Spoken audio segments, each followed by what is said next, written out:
Finally, a chance to do weekly update number 53.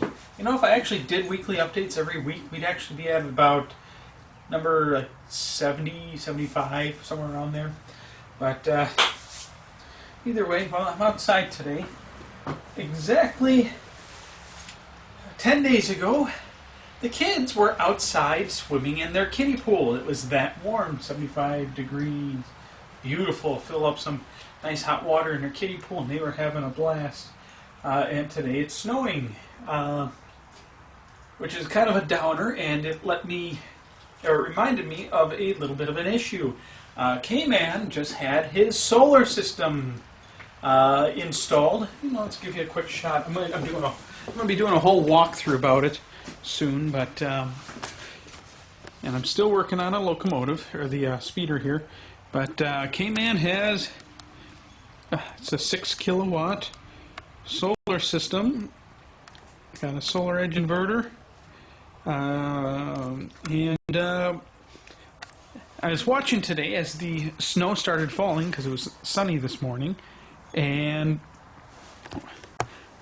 my extra little window on my computer I had open in kiosk mode all of a sudden had a drop in output.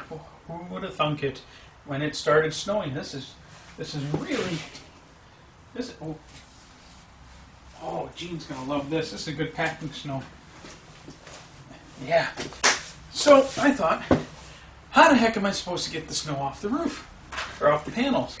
So I thought, okay, I have these, snow brushes that I haven't used since getting a Tesla, because the Tesla preheats and de-snows itself. But you know what? With the brush, I'm going to put some rubber on the blade portion because it's hard. I don't really want that, and don't need it on the panel. But the brush, because the windows on the solar panels are pitched, so I just have to give a gentle pull, and it should start the little avalanche of snow coming off of them. So while we're doing this, I'm going to keep working on building extensions out of recycled electrical conduit. I figured nice plastic, lightweight, and it was free. I had it sitting in my garage. So I'm going to be modifying that. So anyways, down to weekly updates.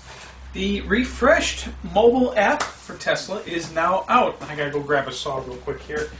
So, Tesla now has a refreshed mobile app, and I got a hacksaw, or a wood saw. That'll be fine. It says universal. The mobile app, well, it has been long awaited that we needed a update. It is a little bit disappointing, as most things have been lately. While it looks good and the layout is better, the actual functions of it really haven't changed. It's the same stuff we've had for the last pretty much 4 years. Nothing really new.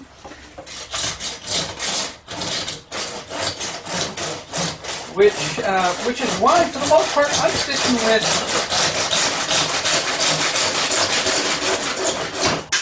there we go. Yeah, it worked pretty good. Which is why I'm going to still be sticking with Remote S, which can be found in the Android or... Is that on Android? Could be, no. I know it's available on iOS because I use iOS iPhones. But it might or might not be available on Android. I don't know. I'll have to look that up. I don't have an Android device yet. But it gives a crap load of more functionality.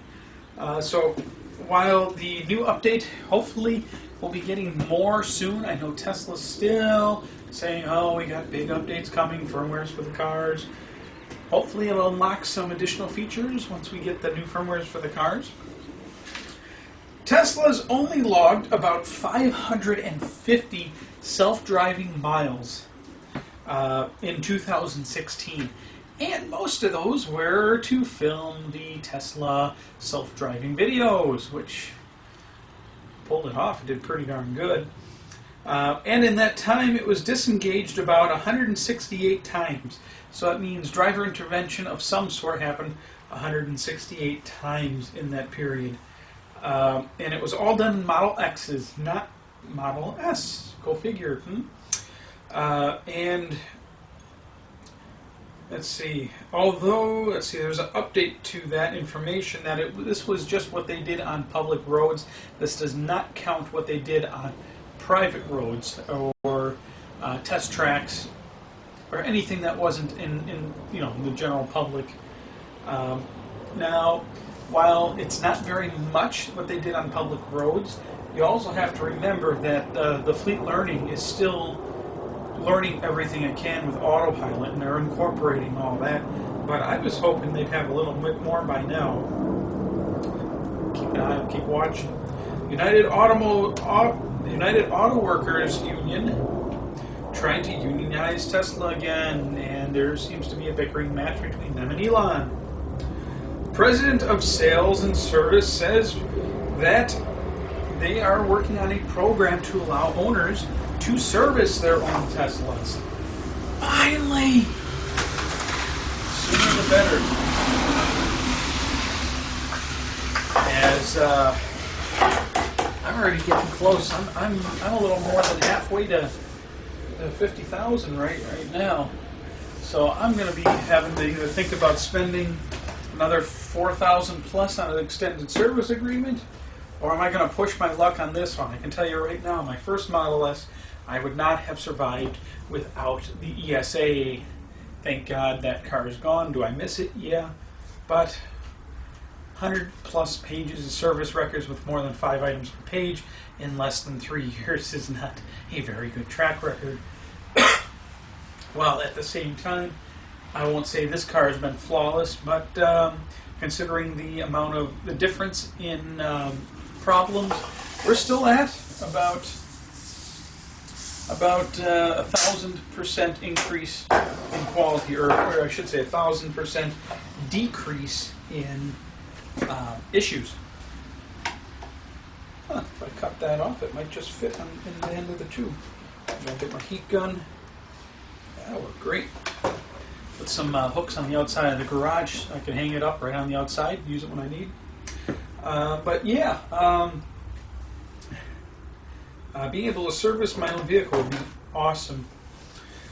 They're planning to launch in India this summer, if everything goes according to plan. The idea behind the huge increase in foreign launches, namely India, the UAE, Dubai, Korea, that's been coming lately, has been because they want to be, all set for that mass rush when the Model 3 starts actually coming up to the public. According to a company called Drawbridge, who does certain kind of monitoring and marketing and analytics, or in other words, is a consulting company, most owners don't make much use of the in-car browser. Why is this? Well, if you own a Tesla, you already know. It's because the in-car browser sucks, and it sucks bad. I mean, if it's anything other than a text-based page, it is slow, buggy, and half the time it doesn't load right, or even if it does load, 3 seconds after you start scrolling, all of a sudden it blips out into a gray screen saying unable to display this page. Haven't figured it out, although it does play animated GIFs very well. And Tesla has, again, promised a update. I mean, the browser really hasn't changed at all in 4 years. My browser on my 1998 laptop actually works better and probably quicker too, and is able to display more. Tesla says they're going to be upgrading to a new Linux kernel that should allow a lot more things. And oh, look who's home! Say hi to the camera. Oh, hi! Shaolei's home.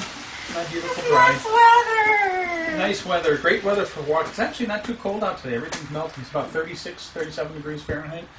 But yeah, once they upgrade to a new Linux kernel, supposedly it's going to allow better browser functionality. The only thing I really use my browser for is I have a bunch of presets.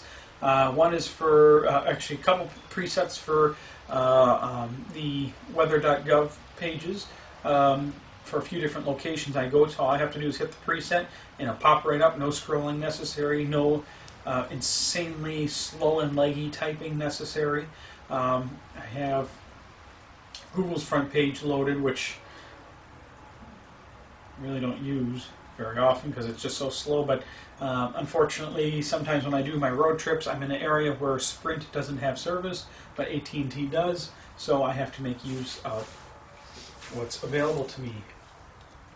Moving on, Powerwall 2s are now using 2170 size lithium cells that are manufactured at the Gigafactory. If you're interested, why don't I just put a link? I'll put a link right somewhere. I guess there's nothing here. I'll put a link right here in the video if you're watching on a computer. That will take you to the Gigafactory Tour video. And in that video you can actually see a tray of some 2170 cells.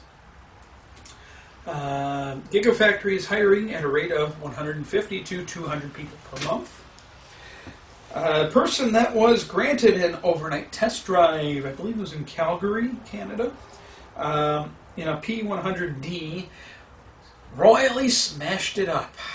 Sorry, no soup for you. Tesla is working to expand service prior to the Model 3. If you're in the Midwest, we're really not seeing it. Let's see, Model 3 is to be the most made-in-America car. I can't read my own handwriting. I should just start typing up my notes. Looking for strong sales in Dubai and UAE. Tesla is, of course, working on getting sales there. In fact, I think Elon met with the president of Dubai, was it? PG&E activates 2 megawatt PowerPack. It's about 78 megawatts short of an 80 megawatt pack, but it's a start. Software updates enable Autopark on Autopilot 2.0 cars. Of course, those with Autopilot 2.0 cars already know. Some people get it, some people just don't. Some people are on very old firmwares on AP 2.0 that don't even have traffic-aware cruise control, it looks like. Tesla fleet brings celebrities to Oscars. While it's neat, who really cares about the celebrities? I don't. Didn't watch it. CFO Jason Wheeler is stepping down.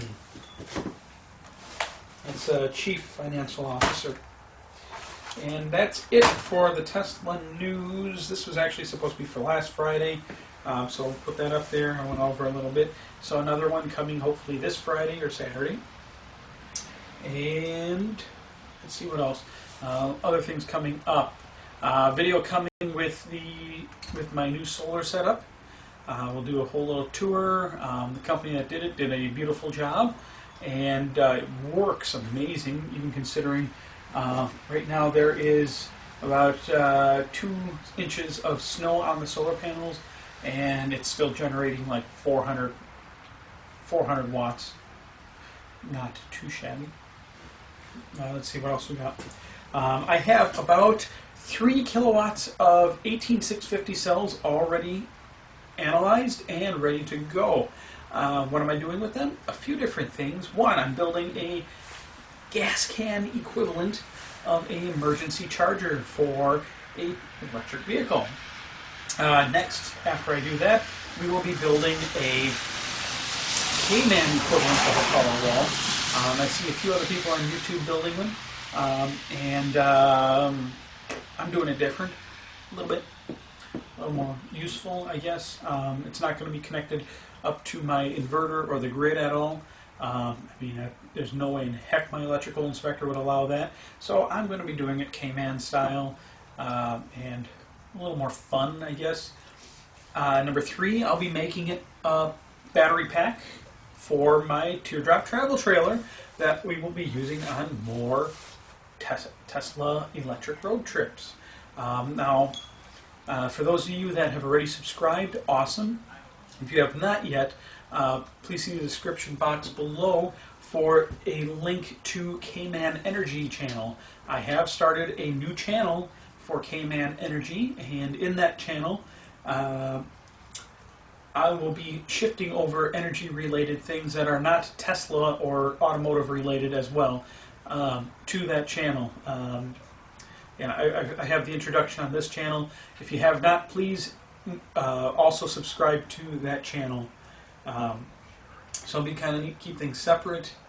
And for the time being, I will still have the videos mirrored on both channels until the subscriber base is starting to build up a little more on that one, and then I will be moonlighting those videos on KmanAuto channel and having those only live on Kman Energy. Once I get 100 subscribers on that channel, then it will be youtube.com/Kman Energy. In the meantime, it's some crazy long URL that I cannot for the life of me remember, and that is pasted in the description box below with other links. What am I forgetting here? Kilowatts going in on Monday for a new nose cone and front sensors. Driving down the road, my nose cone on my 90D blew off. Likewise, I am getting a plastic piece in my trunk. I'll cover that too in another video. A piece of plastic holding the footwell portion in the trunk cover basically just cracked. Cold day, placed something not even that heavy on it, and I heard crack. There it is, that's done. Let's see, what else are we getting done at the same time here? Driver assistance features seem to be going out lately again. It's gotten worse. It could have something to do with the nose cone blowing off and ripping the parking sensors out, because parking assistance features are also disabled. And what else were we doing? I think that was it for next week. So back to work. I gotta get this broom done. Once I'm done with this, clear some more snow. I might hit 1 kilowatt of generation for today, even though it's a little cloudy out. And oh god, I've just been burning farting. I know I haven't been making too many videos lately, but I've been tired, really tired. So with the break in the nice weather, got some new ideas. I've been catching up, optimizing older videos, going through other stuff. But don't worry, we got lots lined up. Motivation's coming back. That and my motivation to make videos really kind of dropped for a little while there. YouTube changed some sort of its ranking system and an analytics system. Analytics system, and whatever they changed, traffic to my channel literally dropped 50% overnight. So I went from 10 to 15. The minimum I've had in the last about 2 years was 10,000 views per day to my channel, and that dropped to about 5,000 overnight, and that really hurts. I mean, that hurts. YouTube's my income, so that really killed it, and I lost a lot of motivation, and it's slowly starting to go back up. Oh, my neighbor's got an Amazon package. Cool. So whatever's happening, it's starting to slowly go up again. Looks like they're changing the algorithms again. I can tell usually it's about 3 a.m. is when I see the difference. Whenever they make a major change, either I get a major drop or a major spike about 3 a.m. and that's when whatever they do takes effect, and that's really killing the beginning of this year. Very discouraging. Talk to you later.